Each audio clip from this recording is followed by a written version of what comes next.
بسم الله الرحمن الرحیم فمن شهد منکم الشهر فلیصمه صدق الله العظیم. د رمضان المبارک ان شاء الله ټول مسائل به ذکر کوو، فضیلتونه به ذکر کوو، خو ایغه نه مخکې وی ډېرې اهمه مسلې طرف ته تاسو توجه اړو.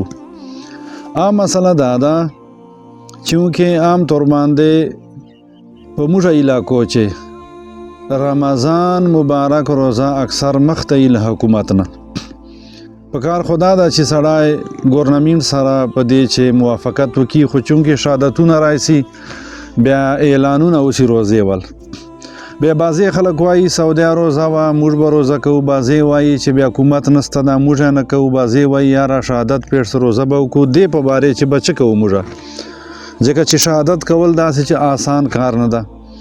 ایغه په باره چې نن سبا فتوا دا ده چې د کومې علاقې چې اکثریت ته چی شي بیا د سړی هغه فالو کوي، آکه د روزې و بیا د سړی روزه نیسي، او آکه د نه روزې و بیا د سړی نه روزه کوي. او الله دې وکړي چې موږ ټول اسلامي ملک هغه پاکستان روزه عید سره یوسي، بیا به انشاءالله د ټینشن نه او د هغه بدګماني نه به بیا سره بچ. جزاکم الله خیر.